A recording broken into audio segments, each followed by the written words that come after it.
পুরো এপিসোড দেখতে জি5 অ্যাপ এখনই ডাউনলোড করুন।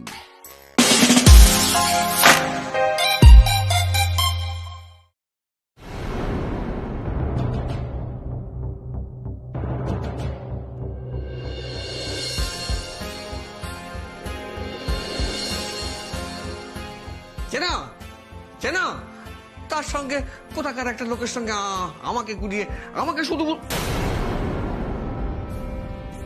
এই যে মেয়ে শোনো এদিকে এসো এসো এখানে দাঁড়াও তুই কি মনে করছো বলো দেখে দি তুমি শুধু আমাকে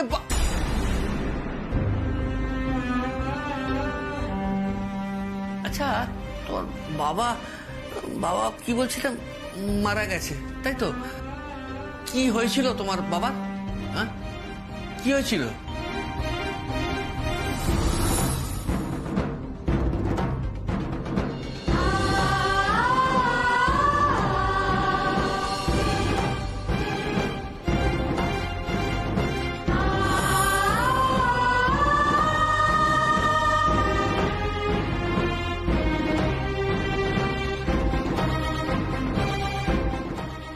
আমি কি বলছি বুঝতে পারছো?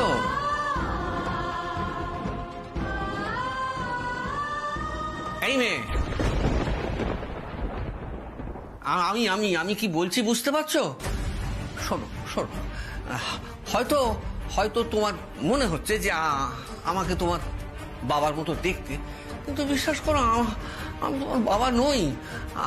আমি তোমার বাবা নই, বিশ্বাস করো। আমি এখানে একটা দরকারি কাজে এসেছি, বুঝলে? কাজটা হয়ে গেলে আমি চলে যাব। আমায় তুমি যেতে দাও মা। আমি আসি। দাঁড়ান,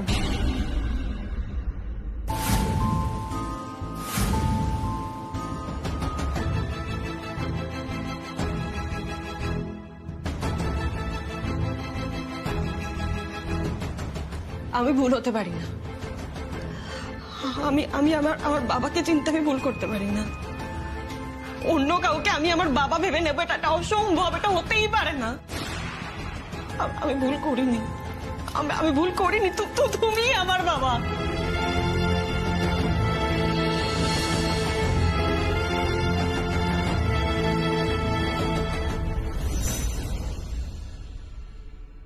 উমা উমা উমা আমার কথাটা শোনো প্লিজ। আমার মনে হচ্ছে তুমি ওনার মুখের সঙ্গে তোমার বাবার মিল খুঁজে পেয়ে যুক্তি বোধ সব হারিয়ে ফেলছো। তুমি ইমোশনাল হয়ে যাচ্ছ। প্লিজ ট্রাই টু আন্ডারস্ট্যান্ড, এটা হতে পারে না কখনো। একটু মাথা ঠান্ডা করে ভাবো প্লিজ। মিরাকল ঘটে এরকম শুনেছি, কিন্তু এরকম যে হতে পারে শুনে তো আমারই আশ্চর্য লাগছে। দাদা আমি বুঝতে পারছি, কিন্তু তুমি আবার উত্তেজিত হচ্ছ। আরে ভদ্রলোক কে সেটা আগে শিওর হই আমরা। বড়মা, ওই ভদ্রলোক অভিকে জানিয়েছেন আমতায় ওনার বাড়ি রয়েছে, সেখানে ওনার স্ত্রী থাকেন। অভি ওই ভদ্রলোককে নিয়ে সেখানে যাচ্ছে। উমা কিন্তু কিছুতেই পুরো ব্যাপারটা মানতে চাইছে না। খটকা একটা আছে সোমা, খটকাটাকে তো আগে ক্লিয়ার করতে হবে, আগে তো নিশ্চিত হতে হবে, তাই না? কিন্তু খটকা যাই থাক, তুই প্রথমে এই কথাটা বলো অরবিন্দ, যেখানে ভদ্রলোক নিজেই বলছেন উনি সুনন্দ দাস নন, আমতায় ওনার বাড়ি রয়েছে, পরিবার রয়েছে, তাহলে উমাই বা কেন এই জোরটা করছে? বড়মা তুমি একটা জিনিস খেয়াল করো, ভদ্রলোক বলছেন ওনার কিছু মনে নেই, অথচ ভদ্রলোক বলছেন আমতায় ওনার বাড়ি রয়েছে, আমতায় ওনার পরিবার রয়েছে। ভদ্রলোক জোর দিয়ে বলছেন উনি সুনন্দ দাস নন, উনি বলছেন ওনার কিছু মনে নেই, অথচ এত কিছু, মানে কিরকম গন্ডগোল আছে এইখানটাতে, একটা গন্ডগোল তোর মনে হচ্ছে তো? কিন্তু উমার ব্যাপারটা যদি খুব ভালো করে আমরা ভাবি অরবিন্দ, আমার কি মনে হচ্ছে বলতো, মেয়েটা কদিন ধরে মাকে নিয়ে খুব টেনশনে আছে। তার উপর বাবার এইরকম একটা মৃত্যুর কিনারা করার জন্য একাই লড়াই করছে মেয়েটা। মনের উপর দিয়ে যা চাপ যাচ্ছে, সেইখানে হঠাৎ করে এমন একজন মানুষকেও দেখতে পেয়েছে যার মুখের সঙ্গে বাবার মুখের মিল পেয়েছে। অন্ধকারে আলোর দিশার মতন আঁকড়ে ধরার চেষ্টা করছে সেটাকে। ও বুঝতেই চাইছে না যে এটা কখনো সত্যি হতে পারে না। বড় ভাবি সব বুঝতে পারছি, এটা সত্যি মিথ্যে যাই হোক না কেন, যাই হোক আমি শুধু ভাবছি যে মা যখন এই কথাটা জানতে পারবে, মার কানে এই কথাটা যাবে, তখন তখন মা কিভাবে রিয়াক্ট করবে, আমরা মাকে কিভাবে সামলাবো আমি জানি না।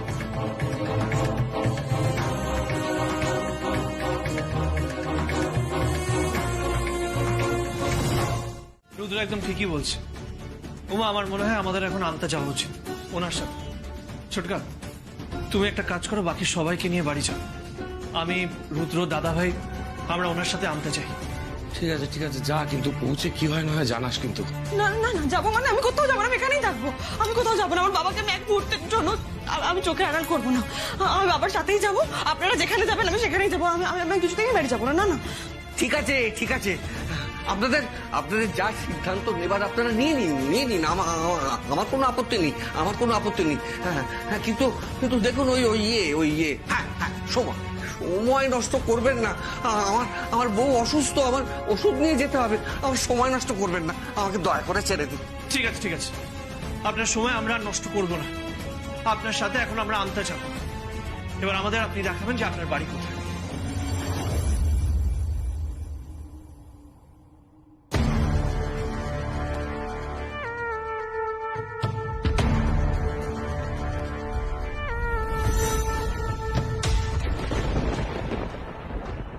ইনি আমাদের বাবা।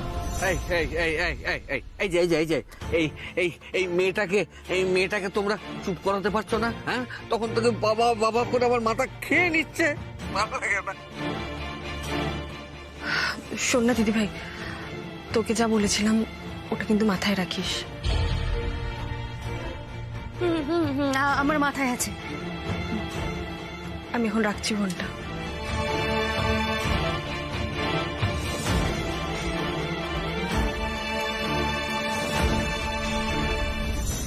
কি এমন জিনিস মাথায় রাখার কথা বললো উমা? ও কিছু ক্লিয়ার করে বললো না কেন? কিছু বুঝে টুঝে যায়নি তো?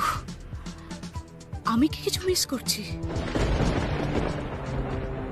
আমটা এসে গেছে তো।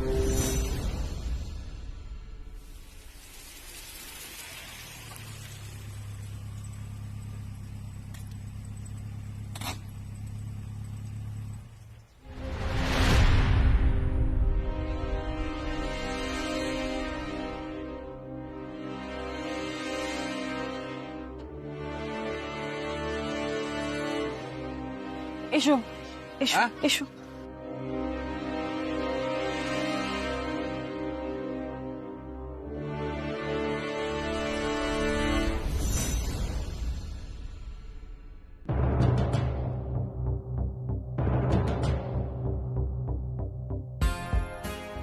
তোমার বাড়ি কোন দিকে? হ্যাঁ, তোমার বাড়ি কোন দিকে?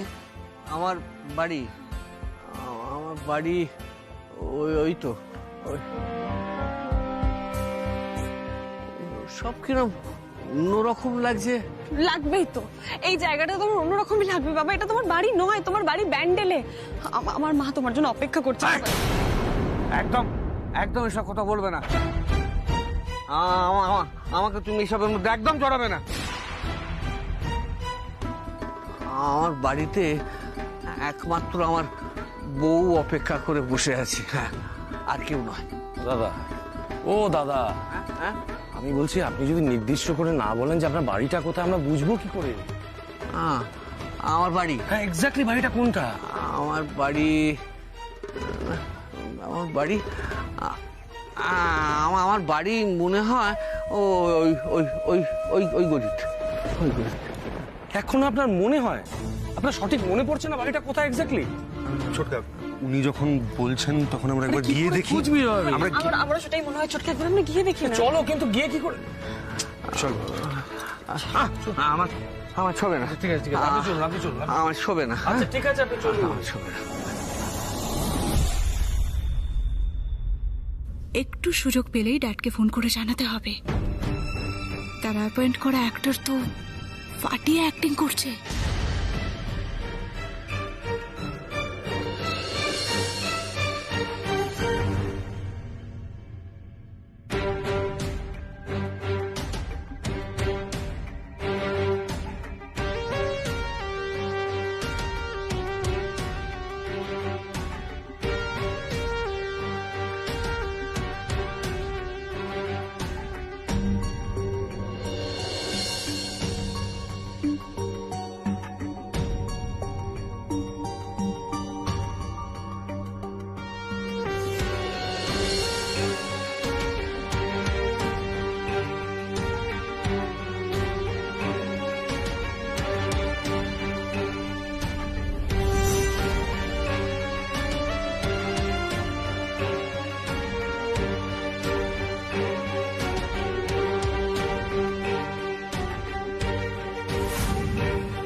এটা এটা আপনার বাড়ি? হ্যাঁ, এটা আপনার বাড়ি? না তো।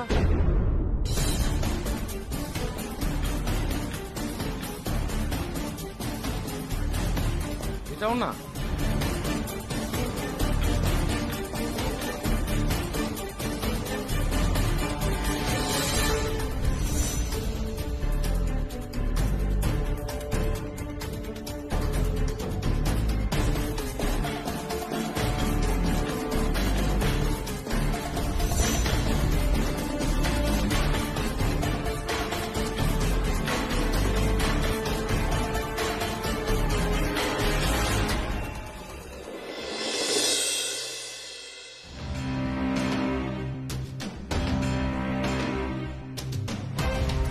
এটাও না তো। বলছিলাম আপনার বাড়িটা কোথায় দাদা? হ্যাঁ হ্যাঁ, হ্যাঁ, কোথায় আপনার বাড়িটা? আমার বাড়ি? হ্যাঁ। আমার আমার আমার আমার বাড়ি, আমার বাড়িটা কোথায় আমি ঠিক বুঝতে পারছি না। আপনি একটু মনে করার চেষ্টা করুন না প্লিজ, আপনার ঠিক মনে পড়বে। দেখুন আপনি। না না, মনে তো পড়তেই হবে, মনে তো পড়তেই হবে। আমার বাড়িতে আমার অসুস্থ স্ত্রী আছে, এর মধ্যে ওষুধ আছে। আমি ওষুধ না নিয়ে গেলে তো আমার বউটা সুস্থ হবে না। কিন্তু আমার বাড়িটা কোথায় আমার কিরম ভুলিয়ে যাচ্ছে। আচ্ছা, বলছিলাম যে আপনি কি শিওর যে এখানে আশেপাশেই আপনার বাড়ি? হ্যাঁ, আমার আমার আমার বাড়ি তো কিন্তু বাড়িটা কোথায় সেটা ঠিক বুঝতে পারছি না। মহা মুশকিলে পড়া গেল। দাদা, বাড়িটা কোথায় ঠিক করে বুঝতে পারছেন না তো পুরো আমটা চষে ফেললাম, এখন আপনি বাড়িটা কোথায় সেটাই বলতে পারলেন না। আমি তো তোমাকে বলছি বাবা, তুমি এখানে বাড়ি খুঁজে পাবে না, কারণ তোমার বাড়ি তো এখানে নয়, তোমার বাড়ি ব্যান্ডেলে। বাড়িতে আমার মা তোমার জন্য শাঁখা সিঁদুর পরে চুপ,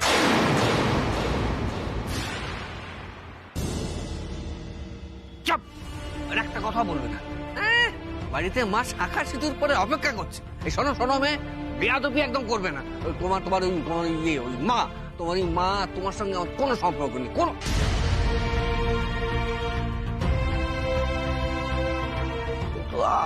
আমার বাড়িটা কোথায় গেল? এখানে তো কোথাও একটা ছিল, কিন্তু কোথায় গেল? হ্যাঁ উমা, বুঝতে পারছো তুমি কিছু? আরে উনি মানসিক ভারসাম্য হারিয়েছেন, ওনার স্মৃতিশক্তি স্পষ্ট নয়, কিছুই মনে করতে পারছেন না উনি। আমরা এভাবে ওনার সঙ্গে সঙ্গে ঘুরছি, আলটিমেটলি সময় নষ্ট করছি আমরা। আমি একটা সাজেশন দেবো, তার থেকে বেটার আমরা ওনাকে বাড়ি নিয়ে যাই, আর ডাক্তার দেখাই, কটা দিন ট্রিটমেন্ট করাই না, তারপর নিশ্চয়ই উনি সুস্থ হয়ে যাবেন। ছোটকা, আমি বলছিলাম যে এখন ডাক্তার দেখানোর কোনো দরকার নেই। মানে উনি যখন এতবার করে বলছেন যে আশেপাশে ওনার বাড়ি, তখন আমরা একবার ওনার সাথে গিয়ে দেখি না? সে চলো, কিন্তু কত ঘুরবে বলো তো ওনার সঙ্গে সঙ্গে? চলো চলো চলো।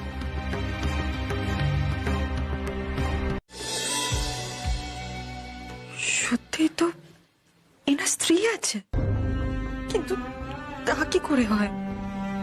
ইনি আমার বাবা নন। এত বড় ভুল আমি কি করে করতে পারি? আমার সব থেকে প্রিয় মানুষটাকে ছুঁয়ে বুঝতে পারবো না আমি? কোথাও একটা গন্ডগোল হচ্ছে।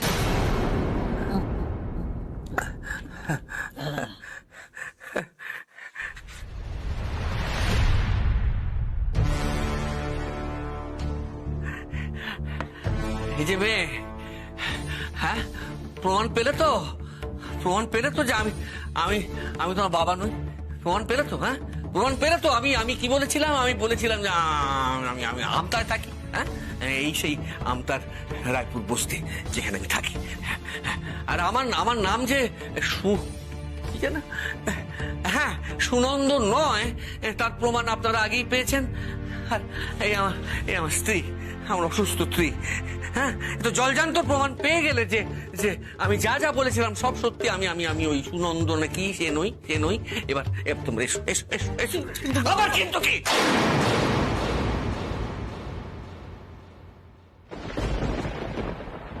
কিন্তু কি?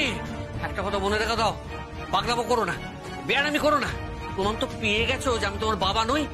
যাও যাও এখান থেকে, বিদায় হও, যাও যাও যাও। কিরম ওষুধটা খেয়ে ভালো লাগছে? আমি এখান থেকে কোথাও যাব না।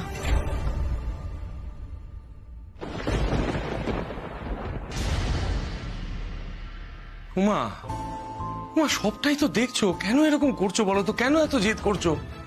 তুমি তো বুঝতে পারছো উনি তোমার বাবা নন।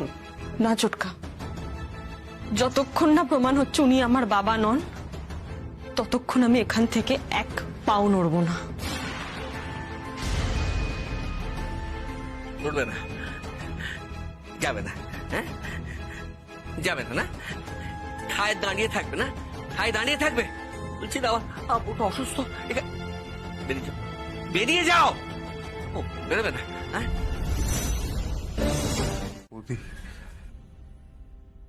আমি কিন্তু তোমার অবস্থাটা বুঝতে পারছি বৌদি।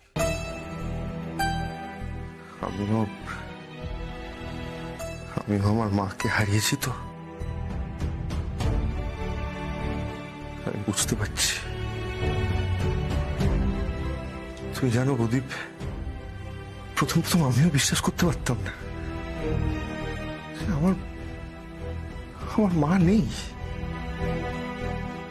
ভাবতাম আমার মা তো ফিরে আসবে,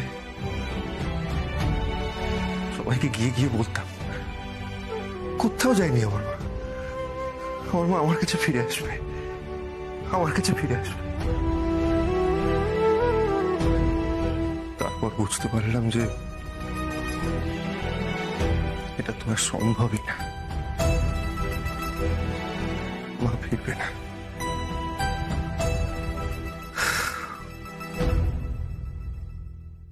কিন্তু মাকে কি ভোলা যায়? যায় না বৌদি। আর তার সাথে মায়ের ওই কথাগুলো, সহজে কাউকে বিশ্বাস করিস না রুদ্র, নিজের ভেবে কাউকে আপন করে নিস না, ভরসা করে ভুল করে কারোর হাত ধরিস না তুই। আমার মায়ের একটা কথাও আমি রাখতে পারি। যাকে তুমি যেটা বলতে এসেছিলাম তোমাকে, তুমি আজকে এখানেই থাকবে তো? মানে আমতাতেই থাকবে? বেশ, তুমি এখানেই থাকো। কিন্তু বৌদি, ঘরে তো থাকা সম্ভব নয়। আমি বলছিলাম কি, পাশে একটা হোটেল আছে, আমরা ওখানে আজকে রাতের জন্য বুকিং করে নিই, সবাই মিলে ওখানে গিয়ে উঠি, তারপরে কাল সকালে আবার এখানে ফিরে আসবো। আর ততক্ষণে উনি কিছুটা সুস্থ হয়ে যাবেন, আর আমরা অবস্থা বুঝে ব্যবস্থা নিতে পারবো। এইটা রুদ্র একদম ঠিক বলেছে। সেটাই ভালো। আজকে রাতটা চলো, চলো সবাই চলো, আজকে রাতটা ওখানে কাটাই, তারপরে কালকে কি হয় না হয় তখন দেখা যাবে। না ছোটকা, আমি কোথাও যাব না। যতক্ষণ না পর্যন্ত ওনার জ্ঞান ফিরছে, উনি আমার সাথে কথা বলছেন, আমি এখান থেকে এক পাও নড়ব না। তোমাদের সঙ্গে আমার কিছু কথা ছিল। প্লিজ বলো।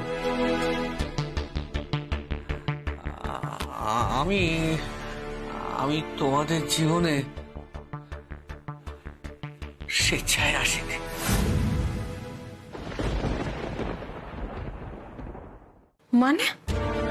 মানে আমাকে তোমাদের জীবনের সঙ্গে জুড়ে দেওয়া হয়েছে।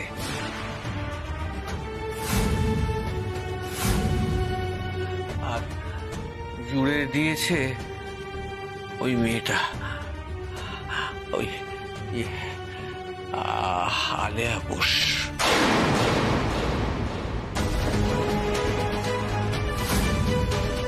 কি?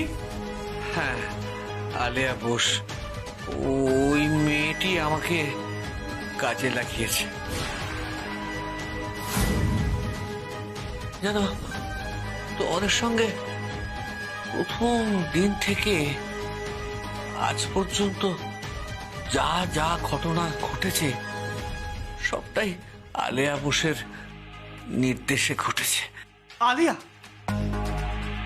আলিয়া আবার? হ্যাঁ, আলিয়া, আলিয়া বোস।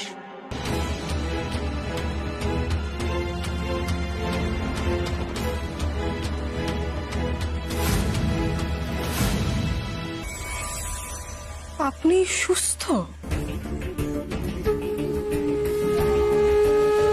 তার মানে এতক্ষণ যেটা করছিলেন সেটা সম্পূর্ণ অভিনয়? হ্যাঁ, আলিয়া, আলিয়া বোসের কথায় অভিনয় করেছিলাম।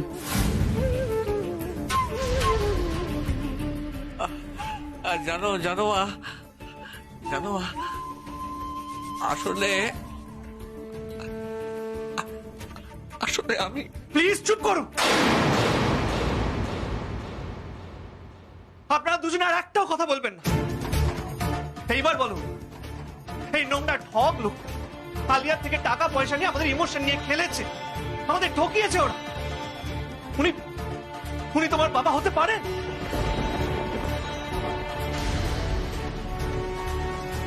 মা, না উনি তোমার বাবা না আলিয়া শুধরেছে। আমার পুরো কথাটা একটু শুনুন। আপনাদের আর একটাও কথা আমরা শুনতে চাই না। নাটক করছিলেন আপনারা এইভাবে আমাদের। শুধু একটা কথাই বুঝতে পারছি না, হুট করে এই কথাটা আপনারা আমাদের এখন বলতে গেলেন কেন? আমি কিছুতেই বুঝতে পারছি না এসব। আলিয়া, কিন্তু আলিয়া কেন করবে? ওর কি স্বার্থ? সেই কারণটাই তো খুঁজে বার করতে হবে উমাবতী।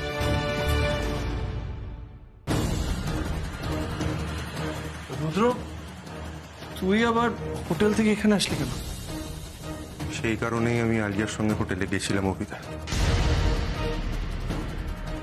যাতে ওকে ওখানে রেখে আমি তোদের কাছে আসতে পারি আর তোদের সঙ্গে কথা বলতে পারি।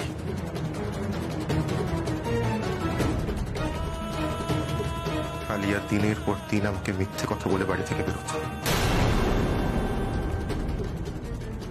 সন্দেহটা আমার তখনই হয়, তারপর আমি ওকে ফলো করি আর সবটা জানতে পারি।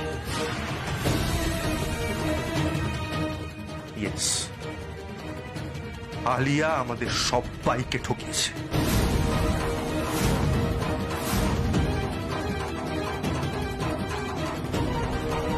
তবে এই লোকটা এখন এত সত্যি কথা বলছে কেন আমি সেটা বুঝতে পারছি না। আমি নিজে দেখেছি, নিজের চোখে দেখেছি কিভাবে আলিয়া দিনের পর দিন এই লোকটাকে পাখি পড়ানোর মতো তৈরি করেছে, সাজিয়ে গুছিয়ে এই লোকটাকে তোমার সামনে তোমার বাবা হিসেবে দাঁড় করেছে। এই লোকটা তোমার বাবা নয় বৌদি, এ একটা ঠক, একটা জোচ্চোর। না না না না,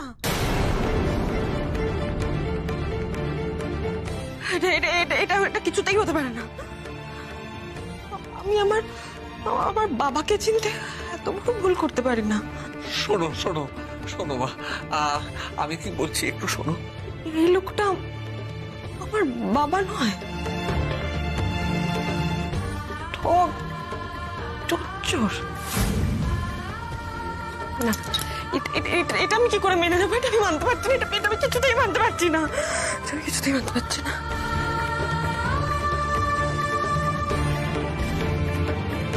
উমা, উমা আমার কথা শোনো। উমা,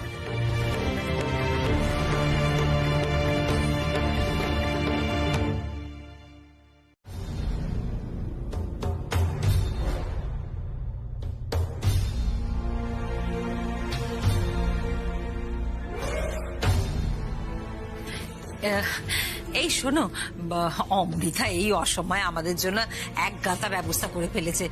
চলো আমরা ডিনারটা সেরেই নি, আমাদের তো আবার বেরোতে হবে। হ্যাঁ হ্যাঁ যাচ্ছি। অসুস্থ বন্ধুকে দেখতে এলাম, একটু কথা বলি।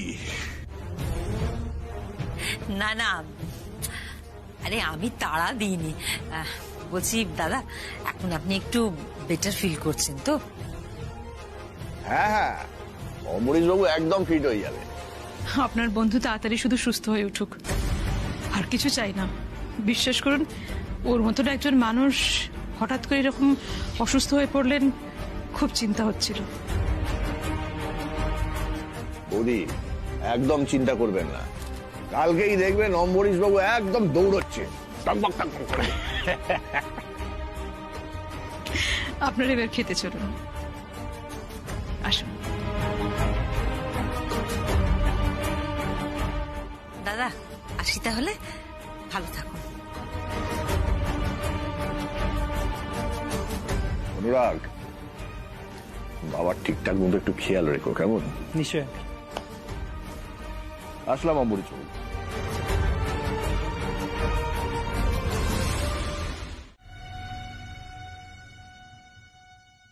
বাবা, আমি কিন্তু সবটা শুনেছি।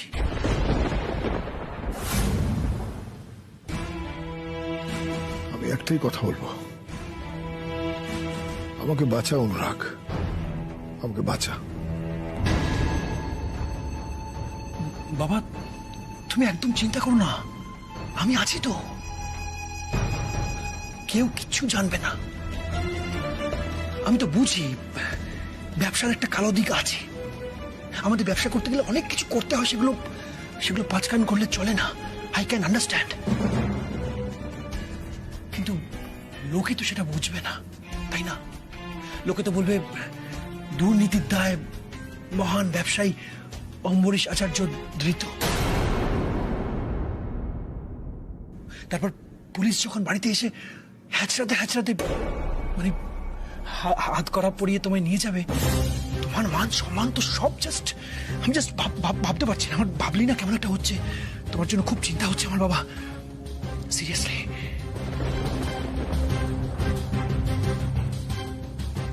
আচ্ছা বাবা, আমার মনে হয় একটা উপায় আছে এই সব কিছু থেকে তোমাকে বের করার। হ্যাঁ বাবা, আমি ভাবছিলাম যদি তুমি নিজেকে পুরোপুরি সমাজসেবার কাজে নিয়োগ করে ফেলো, মানে ব্যবসা থেকে দূরে সরিয়ে নিজের একটা অন্য ইমেজ ক্রিয়েট করো। মানে ভেবে দেখো, তুমি যদি সমাজসেবা করো, মানে তোমার হয়ে কথা বলার অনেক লোক দাঁড়িয়ে যাবে। মানে তুমি যাদের সেবা করছো তারা তোমার হয়ে কথা বলবে, তোমার হয়ে লড়বে। কি বাবা, আমি কি ভুল বলছি? আমার মনে হয় এটাই একমাত্র রাস্তা। তুমি তাই করো। আমি তো ব্যবসাটা সামলাচ্ছিলাম এতদিন, তুমি তোমার ঘাড়ে যে যে দায়িত্বগুলো রেখেছিলে সেগুলো আমার ঘাড়ে দিয়ে দাও। আমি পুরোটা সামলাচ্ছি, তুমি সব থেকে দূরে চলে যাও, আমি পুরোটা দেখে দেবো। আমার বাবাকে আমি ফার্স্টে দেবো না, আই প্রমিস। এটা ভালো হবে না? কি বলো তুমি?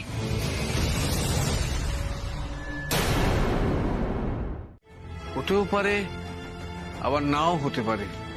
তার সঠিক প্রমাণ আমার কাছে ছিল না, খুঁজেও পাইনি। তবে সেই সময় সঞ্জয় বোসের সব থেকে কাছের মানুষ ছিলেন তোমার বাবা। আর আজকে এই জায়গায় দাঁড়িয়ে আমি আর কাউকে বিশ্বাস করি না অভিমন্যু। আজকে তুমি আমার মেয়েকে অনেক উঁচু জায়গায় নিয়ে গেছো, তাকে একটা সিকিউর লাইফ দিয়েছ, তাই বিশ্বাস করে তোমাকে এই কথাগুলো আমি বলতে পারছি। কিন্তু মানুষের এমন দানবীয় রূপ আমি দেখেছি অভিমন্যু, যে মানুষ জাতটাকে আমি ঘেন্না করি।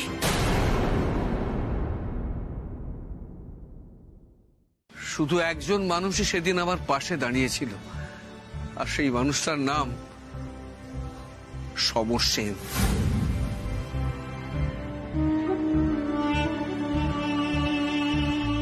আমি যখন ভরসা করে ওর সামনে আসি, তখন ওই আমাকে থাকার একটা বন্দোবস্ত করে দিয়েছিল। এসো এসো এসো, ভেতর তাড়াতাড়ি তাড়াতাড়ি এসো এসো এসো।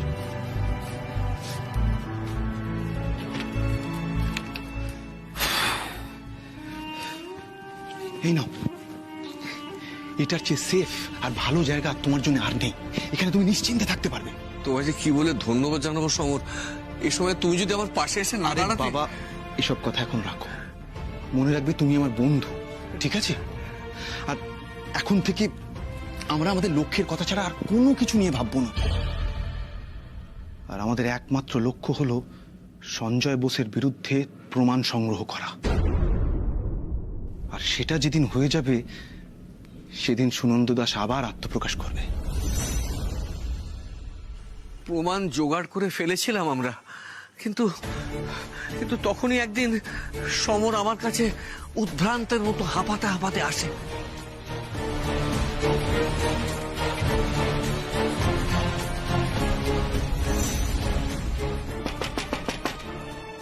সুনন্দ, সুনন্দ, অন্য এই সময় কি ব্যাপার?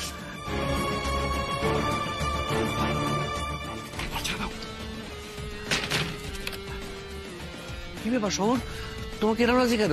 কি হয়েছে? আমি যে প্রমাণ সংগ্রহ করছি সেটা ওরা জানতে পেরে গেছে। তার মানে ওরা জেনে ফেলেছে আমি এখনো বেঁচে আছি? না না, সেটা এখনো জানতে পারিনি। মনে পড়তে থাকে, কিন্তু কিন্তু সবই কেমন আবছা আবছা। সেই সময় আরতি একদিন আমাকে কলকাতায় এক বড় ডাক্তারের কাছে দেখাতে নিয়ে যায়। সেদিন হঠাৎ একটা ক্রিকেট গ্রাউন্ডের পাশ দিয়ে যেতে যেতে কি একটা অমুক টানে আমি মাঠের মধ্যে ছুটে গেলাম। হ্যাঁ রে মা, আর সেই দিন মাঠে ঢুকে আমি তোকে দেখলাম।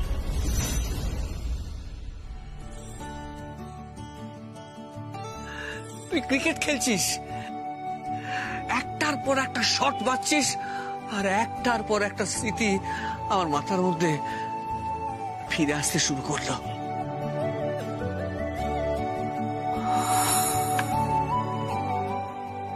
আমি কে, আমি কোথা থেকে এসেছি, উমা আমার কে, সব একটার পর একটা মনে পড়তে শুরু করলো।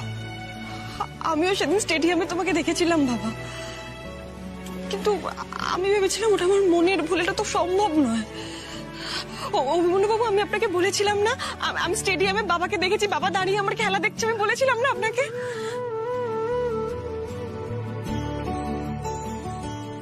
জানিস মা, সেদিন মাঠে আমি খুব খুব অসুস্থ হয়ে পড়ি। আরতি আমাকে ধরে ধরে বাড়ি নিয়ে আসে।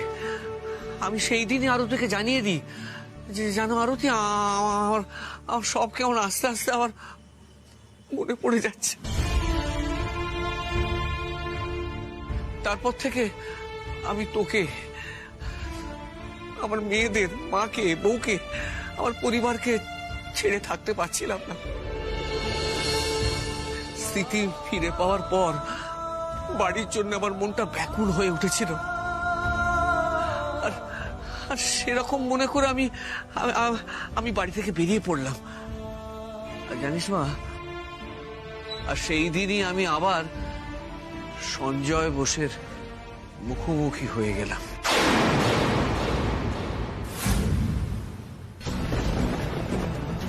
আর ভাগ্যবশত সঞ্জয় বসু আমার দেখে মনে করলো যে আমি বোধহয় সুনন্দ দাসের মতো দেখতে আর একজন কেউ। আর তারপরে ওই সঞ্জয় আমাকে আমারই বাড়ির লোকেদের সঙ্গে মিশতে বলে, তার পরিবর্তে ও বলে আমায় অনেক অনেক টাকা দেবে। তারপরে আমাকে ও আর আলিয়া মিলে সুনন্দ দাস আবার ট্রেনিং দেওয়া শুরু করে।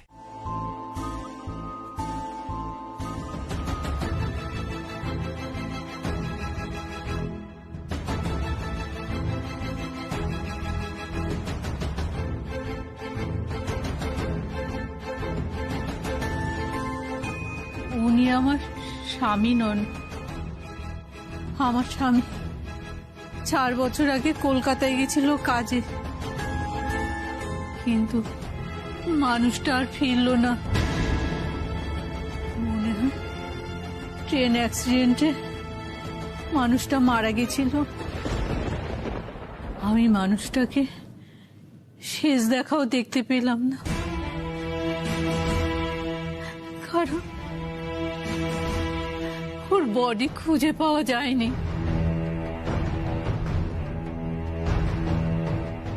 আমি শোকে দুঃখে অসুস্থ হয়ে পড়ি। আমার বাঁ দিকটা আর কাজ করে না। আস্তে আস্তে আস্তে। আপনি একটু জল খাবেন? আচ্ছা, জল দাঁড়ান।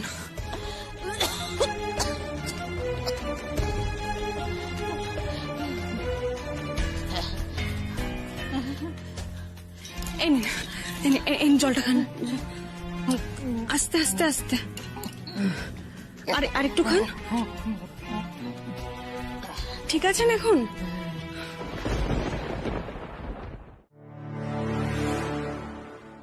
আচ্ছা, তারপর কি হয়েছিল?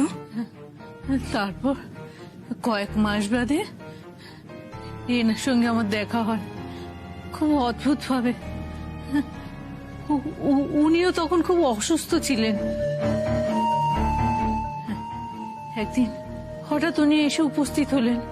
উনি বললেন এটাই নাকি ওনার বাড়ি। ওনারও একটা অ্যাক্সিডেন্ট হয়েছিল। ওনার কাছে ডাক্তার যে ব্যাগটা পেয়েছিল তাতে এই বাড়ির ঠিকানা ছিল। সেটা কি করে সম্ভব আমি জানি না। হতে পারে উনি আর আমার স্বামী একই অ্যাক্সিডেন্টের শিকার হয়েছিলেন।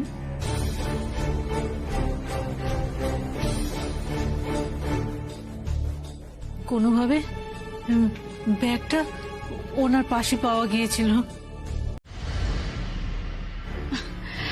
এবারে ওর বাবাকে ওর বাড়িতে নিয়ে যাবে, ওর ফ্যামিলির কাছে নিয়ে যাবে। এতগুলো বছর পর সবাই এক হবে, রিইউনিয়ন হবে। এটা তো দারুণ আনন্দের ব্যাপার রুদ্র। আমার মনে হয় উমা, তুমি আঙ্কেলকে বাড়ি নিয়ে চলো, ভালো করে ট্রিটমেন্ট করাও, দেখবে আঙ্কেলের সব মনে পড়ে যাবে। আলিয়া একদম ঠিক বলেছে বাবা। আমি যাক, সবকিছু একদম প্ল্যান ওয়াইজ হচ্ছে। ড্যাডকে খবরটা দিতে হবে যে উমা অভি দুজনেই কনভিন্সড। তার মানে ড্যাডের ওপর আর কোনো মার্ডারের দায় রইল না। যাকে মেরেছে সেই যখন ফিরে এসেছে তখন শাস্তি কিসের? এবার শুধু উমার জীবন নিয়ে খেলবো আমি।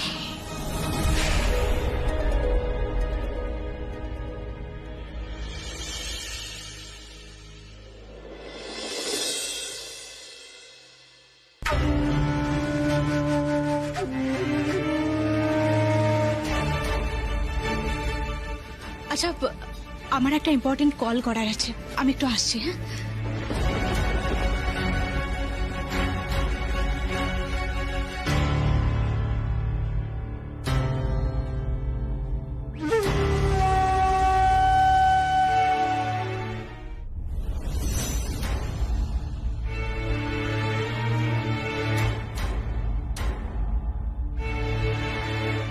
হ্যালো ডক্টর, শুনুন, আপনি আগের দিন যে বাড়িতে এসেছিলেন সেখানে আপনার খামটা রেখে দিয়ে গেলাম, ওটা নিয়ে নেবেন মনে করে।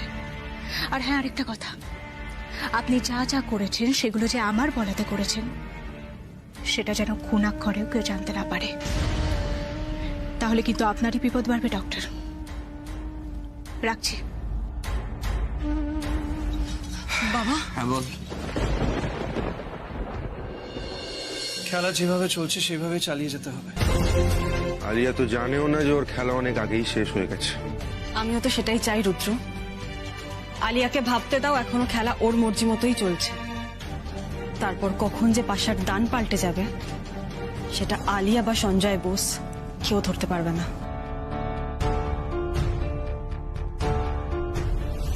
Hello dad. ড্যাড, আমরা আমাদের প্ল্যানের ফার্স্ট এবং আসল স্টেপটা সাকসেসফুলি পার করে ফেলেছি।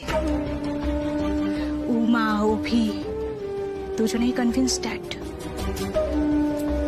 তোমার আর কোনো চিন্তা নেই। সুনন্দ দাসের মার্ডারের ব্যাপারে তোমার দিকে আর কেউ আঙুল তুলতে পারবে না।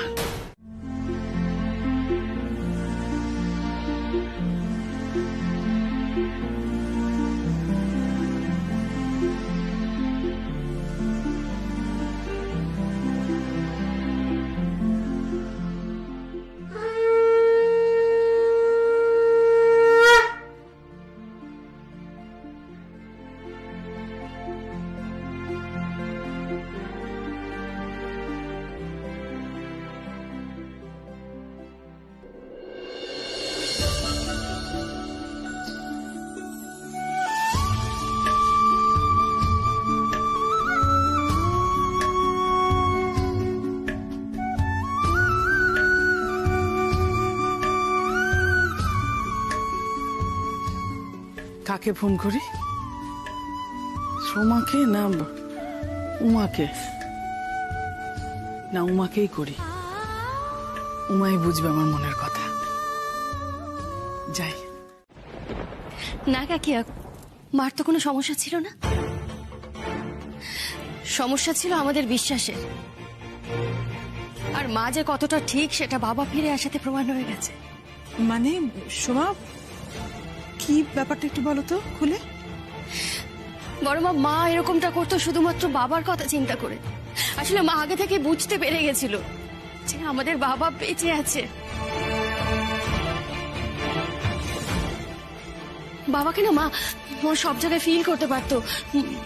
বাবা স্বপ্নে আসতো মায়ের। আর তারপর থেকেই বড় মা, আমি তোমাদের বলতে পারিনি এই কথাটা। আমার মনে হয়েছিল যে তোমরা এই কথাটাকে কিভাবে নেবে। বাবা বেঁচে আছে এই বিশ্বাসে মা বিধবার পোশাক ছেড়ে সদবার বেশে থাকতে শুরু করেছিল।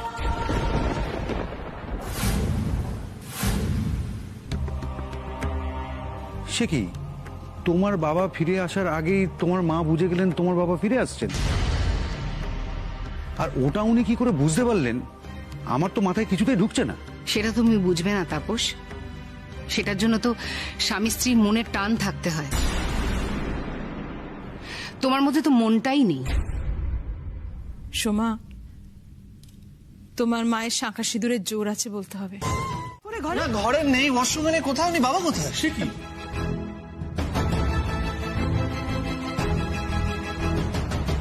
ছাতে দেখেছিস? আরে কোথাও নেই, সব জায়গায় খুঁজেছি আমরা। কোথায় যেতে পারে?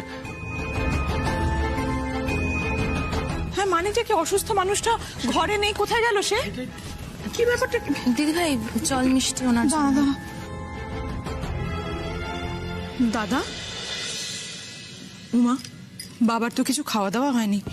আগে একটু জল মিষ্টি দাও, তারপর না হয় মুখ হাত ধুয়ে অন্য কিছু খাবেন। দাদা, আপনি একটু খেয়ে দিন। বাবা, মিষ্টিটা খেয়ে নাও। কোথায় খুঁজি বলতো মানুষটাকে? গেল কোথায়? কি হবে আমি না বলে কোথায় গেল এই অসুস্থ শরীরে? বৌদি, আমি একটা কথা বলছি, দাদার কি শরীর আরো বেশি খারাপ হয়েছিল? দিদি ভাই, না না, মানে সন্ধ্যেবেলা যেরকম শরীরটা খারাপ হয়েছিল, তারপর তো রাত্রে অরবিন্দ ডাক্তার নিয়ে এসেছিল, ডাক্তার দেখে গেছে। সেটাই বা জানাওনি কেন? আমি তো সেটা। আচ্ছা, হ্যাঁ, কি মা বলছি, বাবা এরকম অসুস্থ শরীর নিয়ে তোমাকে কিছু না বলে বেরিয়ে গেল? কোথাও যাবার কথা তো ছিলই না।